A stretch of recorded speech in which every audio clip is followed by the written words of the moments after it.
Live in Los Angeles, it's The Herd, wherever you may be and however you may be listening. All day today, 3 hours, iHeartRadio, Fox Sports Radio, and FS1. Nick Wright's on today. Former Phoenix Sun Tom Chambers on today. Dana White, huge UFC fight this weekend. I'll be watching that. Take a little vacay with the kids. Joey Taylor, how are you? I'm great. What a great game last night. It was. I like watching the Suns. I think they're fun. Nothing against Milwaukee, but Milwaukee's an older team. You know what I mean? Like Phoenix is new and fresh and, They got a little flair to them. A little flair to them. The fans definitely make it fun. They do. It's nice. As I've told you many times, when I was a little kid growing up, I loved the Seattle Sonics. That was my team. And Phoenix was great back then. And we, the Sonics, my team, we always struggled in Phoenix. So it's good to see them good again. The Warriors were great when I was a kid. Then they were lousy for 30 years. They're great again. So it's all coming full circle. If you really look at sports, the most comfortable team over the course of a game almost always wins. We talk about officiating, this call and that call. We talk about rebounding. We talk about spacing. The most comfortable team wins. In the Super Bowl, Patrick Mahomes was uncomfortable. Tom Brady was more comfortable, and Tampa won. It wasn't that Brady played great. It was that Tampa's defense was great. The two tackles were missing for the Chiefs, and Mahomes was virtually uncomfortable for the entire game, 60 snaps. That was the game.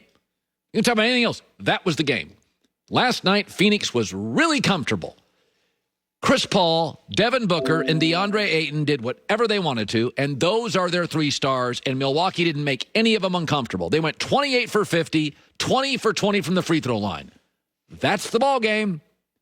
Real simple. You got to make one or two of them struggle. The Bucks needed to look in the mirror. Stop whining about free throw disparity. You made no coaching adjustments. Chris Paul in the pick and roll ate you alive. Giannis only took 11 shots, didn't make the Suns uncomfortable there. Phoenix was more aggressive. Phoenix set the tone. I always love when teams complain about the free throw disparity. You got to be aggressive to get to the free throw line, not jack up almost 43s, not have Giannis only take 11 shots. The Suns, by the way, took the second fewest free throws in the NBA this year and made the finals. If you're complaining that you didn't get enough free throws, look in the mirror. Milwaukee, you don't make them when you get them.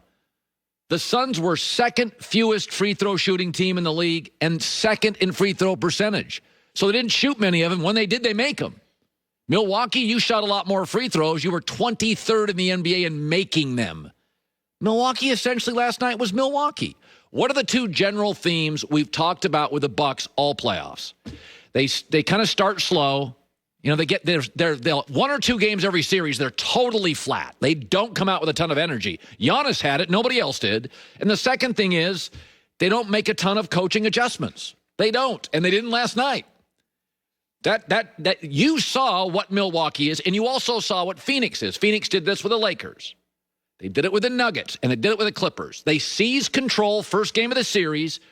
They play kind of a relentless style, possession to possession. I don't remember an NBA team, and maybe it's their youth, every single time down the floor. Phoenix plays with this urgency. Every basket matters. And it's probably the naivete of youth. Like everything matters. This is a big spot. We got to play hard. And they do. They don't wait for the game to come to them. We saw it with the Mavs or Lakers. We saw it with the Nuggets. We saw it with the Clippers. They get on top of the teams. And Milwaukee last night, they get on top of you. And now you're playing catch up. Well, that's not what Milwaukee does. They're the Ravens of the NBA. They're not a great free throw shooting team. Their best player's a liability late. Milwaukee's very good. We said this during the regular season. Milwaukee and the Baltimore Ravens play downhill. They get a lead on you, you're in big trouble. But trailing, they don't feel like the same team. And that's the reality of basketball. The Kansas City Chiefs and the Golden State Warriors in their prime. Lead, trailing, didn't matter. So explosive. Milwaukee's not that explosive. Baltimore throwing the football, not that explosive. So they have to play a certain way to win. And Phoenix doesn't allow you to play a certain way because they attack, they're fast, they're quick, they're urgent, they're relentless. I mean, everything went on script. If you would have written a script and you'd say, yeah, Chris Paul will take over the game, He'll feel it out for the first half, come out in the third quarter, score 16 of his 32, and take total control of the tempo. And that's exactly what happened. And Milwaukee made no adjustments, never made them uncomfortable, threw up almost 40 threes, didn't create free throw opportunities because they didn't attack the basket enough. Giannis only had 11 shots. I mean, if I would have told you before the game, if I'd have just told you this, Chris Paul has 32 points, 9 assists, almost no turnovers, perfect from the free throw line, what do you think happened? You'd be like, well, you let Chris Paul do what Chris Paul does. You got to take him out of the game a little, make him a little uncomfortable. Even Mike Budenholzer admitted as much after the game.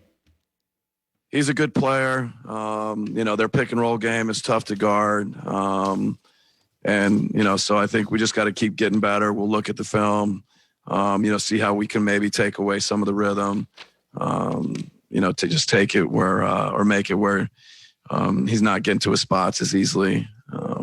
That'll be a big part of looking between game 1 and game 2. So Chris Paul isn't getting to his spots as easily. That was the game. Chris went where he wanted to go. If you let a quarterback drop back with time, roll left, roll right, play action, never uncomfortable, that's Brady in the Super Bowl. He's going to eat you alive. This is a Chris Paul, first ballot, Hall of Fame, top 5 point guard. You can't let him do whatever he wants. And Milwaukee did. All right, so I didn't see a ton of the match yesterday. I did not. Probably getting a big workout in or something. I don't know.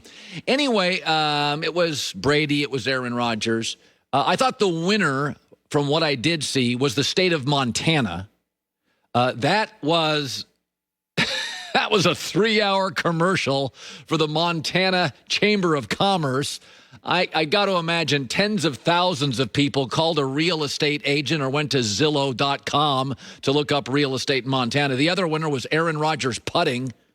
Good Lord, he's good at that. But ask yourself this. Wasn't it kind of jokey? I mean, wasn't it kind of like fun and chill?